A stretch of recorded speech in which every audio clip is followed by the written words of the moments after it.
naging mainit nga na usapin ang kontrobersyang ito sa mundo ng social media at pati na rin sa buong bansa. Ngunit bago ang lahat ay kung hindi ka pa nakapag-subscribe sa ating channel na ito ay mag-subscribe ka na upang lagi kang maging updated sa ating mga bagong videos na ina-upload araw-araw. At pindutin na rin ang notification bell at syempre piliin na rin ang all upang maging aware ka kung mayroon tayong bagong video na nai-upload. At sa ating mga matatagal ng supporters or mga viewers ay maraming salamat po sa inyong walang sawang pagsuporta sa ating channel. Huwag din pong kakalimutang mag-iwan ng like sa ating mga videos at syempre i-share na rin ito upang ang ibang tao rin na iyong kakilala ay maging aware din sa kung anong nangyayari sa ating bansa. At kung mayroon ka naman pong hinaing o di kaya opinyon, bukas po ang ating mga comment section para sa inyong mga komento. Muli po, maraming salamat po and God bless. Tayo na po ay panoorin ang buong video.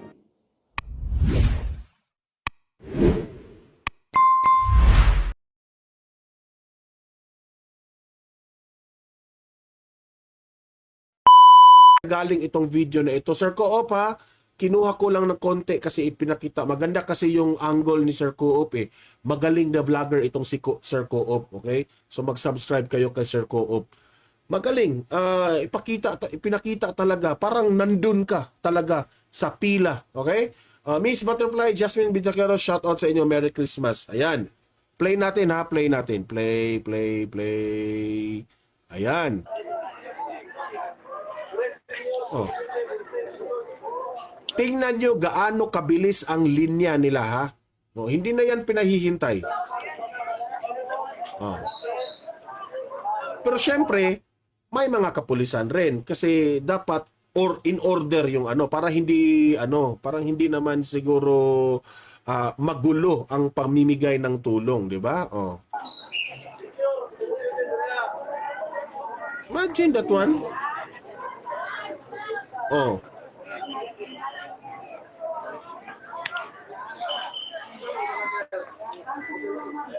Diba?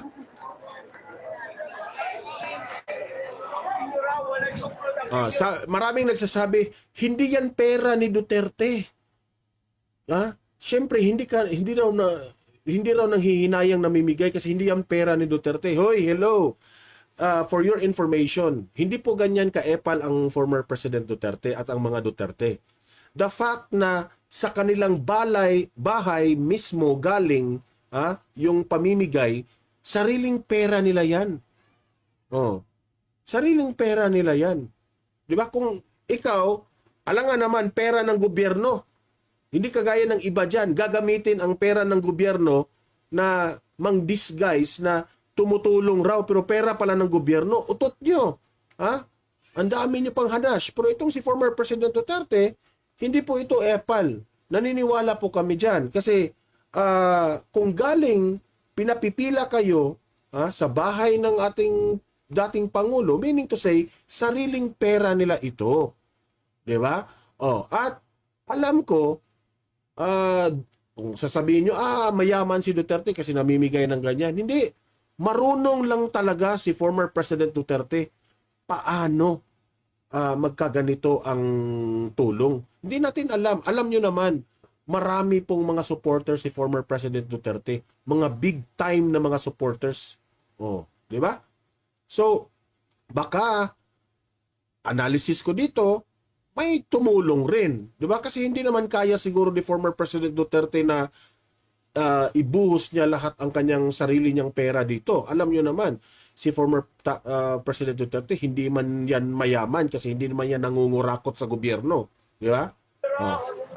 Tingnan niyo. Low battery. Please charge. Hoy, Sir Coop, low battery ka na raw, Sir Coop.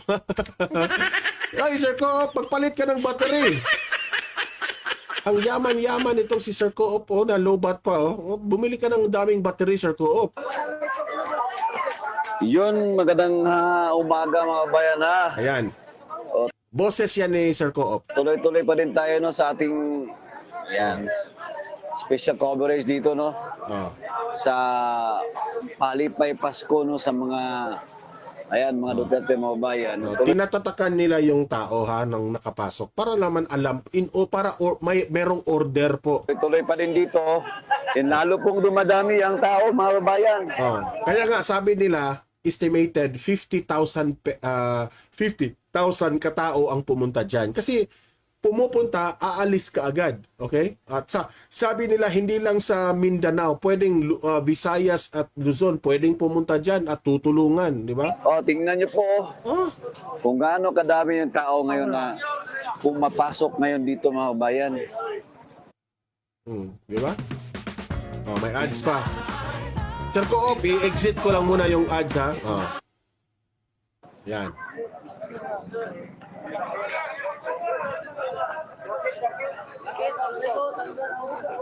Hindi po nauubos, no? Itong mga kababayan natin na pumipila. Mga senior yan na pumipila. Hindi na sila na-stress kasi ang bilis po ng takbo ng pila. Dito at ngayon ay nasa loob na po yung iba. Grabe, Talagang dagsa na ito. Merong mga moderators nagsabi na 65,000 ang nabigyan. Sobra pa nga ng 50,000, di ba? Salute to you, former President Duterte. Maghapon yata to. Buong araw.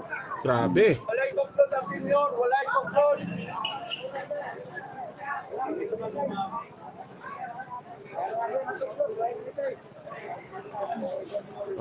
Sabi pa dito ng isang papansinin natin, itong si Remy Radana, vlogger pro-China na rin, pro-China rin yan.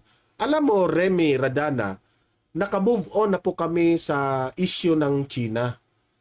Kasi ang pinapanood mo, si Coach Jarrett, si Cash Jarrett at si Mike Tae, ang pinapanood ninyo, hindi na po kayo updated.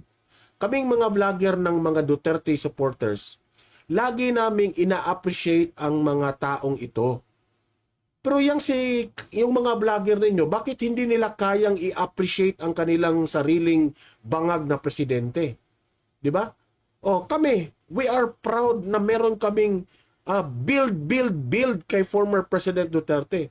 Bakit yung mga bangag ninyong presidente, mga bangag ninyong vlogger, mga tambaluslos ninyong vlogger, hindi kayang i-appreciate yung build better more?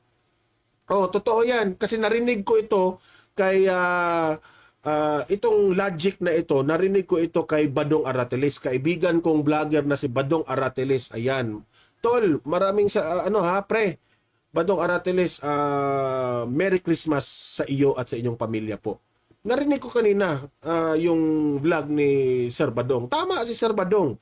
Sabi niya, bakit kayong mga bangag na vloggers at mga tambaluslos vloggers, hindi ninyo kaya na i-appreciate ang build better more? Pero kaming mga DDS vloggers, bakit we are very proud sa aming build? Sabi ni pare Badong Arateles, wala. Kasi hindi pwedeng ipagmayabang ang build better more. Wala nga na build Di ba? Ang dami ng utang sa bansang Pilipinas. Umutang kayo ng umutang, kung ano-anong mga ginagawa niyo dyan, pero wala namang nakita na pagmamayabang na BBM, build better more. Tapos ngayon, sabihin nyo, pro-China. Wala. Tapos na kami dyan. Ayan yung binalita namin ngayon, tuwang-tuwa ang taong bayan sa ginagawa ng former President Duterte. Ang hirap sa inyo, idol na idol ninyo yung bangag nyong presidente. Idol na idol nyo. Kahit hindi nyo alam kung ano yung nagawa ng tao. Ako nga mismo, research ng mga successful project ng bangag nyong presidente. Wala akong ipagmayabang. Sabi ko, I will be unfair kung lagi na lang binabanatan ko si Bongbong Marcos. So, naghahanap ako ng good news patungkol dito sa bangag na ito. Wala Wala akong makita. Paano yan? Kaya ikaw, Remy, kung pupunta ka lang dito tapos magtatapik ka ng pro-China, pumunta ka doon kay Bangag Jarrett at ni Bangag Abe. pumunta ka doon kasi ganyan sila ka hindi updated. Kami updated kami. Kung yung ang pinag-usapan ni Cass Jarrett at ni Mike Tae ay laging pro-China ang pinag-uusapan nila, pumunta ka na lang doon kasi hindi sila updated. Dito nag-a-update na kami sa mga latest issues. Kayo, China pa rin, pro-China pa rin. Yan ang hirap sa inyo eh. Pati kayo naging bangag na rin. Oh, sa totoo lang. Pati kayo nagbangag na rin. Oh. Oh, yan. So dito po yung pila ng mga senior citizen, yung mga PWD. Bilis yan ng pila. Sa Oh. gitna naman yung mga babae. Oh. Kasi Ayan, konti. kailangan silang tatakan, no? Kasi ito protocol naman ito ng gobyerno, no? Hindi na to related kay Duterte. Talagang tatakan 'yan para may order po, no? Kasi itong namimigay rin ng mga ayuda, sa tingin ko bahay rin ito. Meron ring mga residential areas. Okay? So kung anong mangyari diyan, magkagulo 'yan, no? Dapat rin naman kokontrolin yan ng mga gobyerno natin. Dapat tatakan kung sino na yung nakapasok at sino pa yung hindi nakakapasok. Okay? Parang walang ulit kasi to be fair naman sa lahat na makareceive. Okay? After na makareceive na lahat, pwede na kayong bumalik. Di ba? Ganyan. So, kaya masasabi nyo may konting pero mabilis ha. Sobrang bilis. Hindi po epal ang linya. Patuloy. Ito lang po yung lalaki, halos lahat, babae na po. Di ba? Hoy, Merry Christmas sa inyong lahat dyan. Sa mga pumipila, ayan, alam kong tuwang-tuwa kayo. Ang swerte po ninyo na meron po kayong former President Duterte. Yes, dami tao, yummy food. Yan. Merry Christmas po sa atin lahat, mga kababayan ha. Lalo pong dumadami yung tao, mga bayan ha. Grabe. Magmula pa po kaninang umaga, alas 5 po. Sa tingin ko rin ang iba dyan, pumipila kasi gusto nilang makita si former President Duterte. Di ba? Hanggang ngayon, tuloy-tuloy po yung pagpasok. No, tuloy-tuloy naman po yung paglabas kasi mabilisan naman po ang proseso ng pamimigay po ng pahalipay mga bayan kasi dire-diretso naman kasi napaka-organized po, no? Dito pa lang, ayan. So, ayan, di ba? Tinatatakan sila para walang para maka-receive talaga lahat, di ba? Di ba? So, I'm so talaga, nakakatuwa talagang ginagawa ni former President Duterte. Sa totoo lang. Hindi ito kaya ng ibang politicians. Ha? Wala pong politiko sa ibang lugar na nagkaganito. Wala. Hindi nila kaya ito eh. At alam ko, ang duda ako rito kasi marami pong bumabatikos na saan galing yung pera na yan? Kasi I don't think na pera ang pinamimigay dito. I think mga basic ito, pamasko talaga. Sa tingin ko, ang mga Duterte po, marunong kasi sila eh. Alam nila kung papaano gumagawa ng tulong. Duda ko rito, hindi lang ito isang araw, isang buwan o 3 buwan inisip itong ganitong planning. Talagang pinaplano ito. I think 1 year itong pinaplano kung saan sila makakuha ng resources para mapamigay po sa taong bayan. 'Di ba?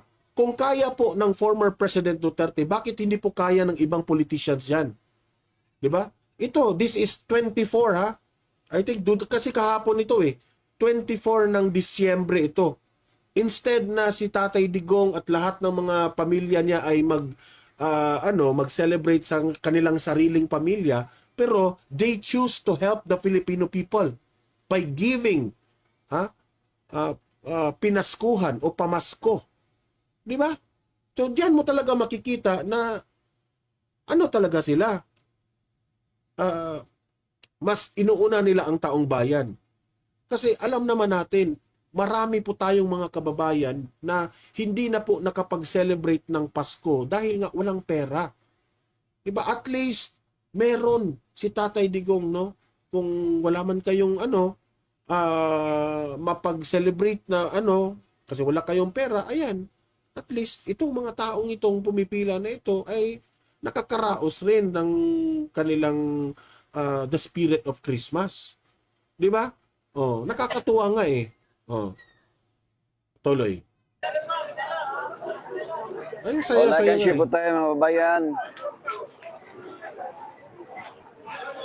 Grabe yung tao na Oh, wala. totoo 'yan. Ecclesiastes 3 verse 1 1 to 8.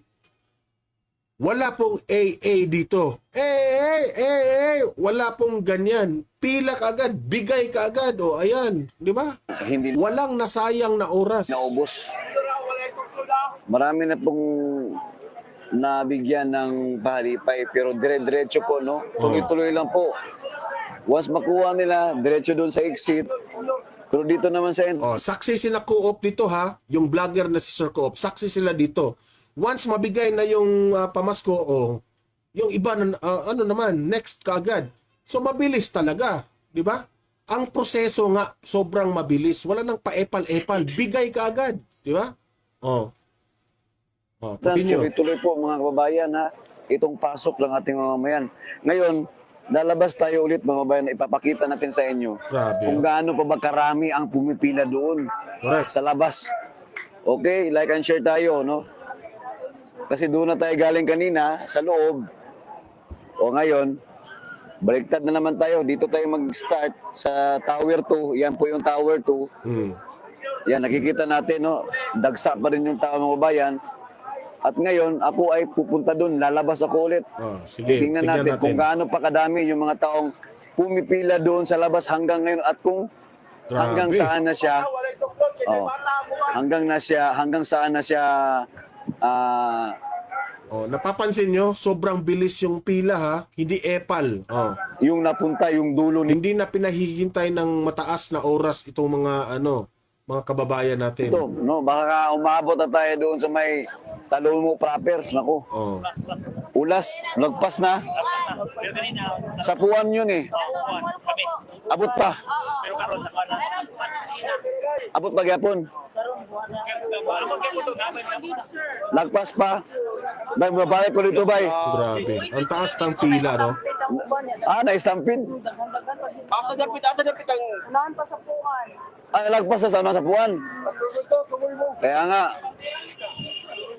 So ngayon, sa mo bay. Oh, talagang sa totoo lang kailangan talaga ng mga pulis, no, na magbantay kasi yung alam niyo naman yung tao mag ano talaga 'yan, mag-iwas na stampede, di ba? Dito, pupunta Ang dami kasi inaabangan kasi ito kasi every Christmas ginagawa ito ni Tatay Digong eh. kilometers, bay. 5 kilometers At i-forward natin ha. Oh, Parang dags.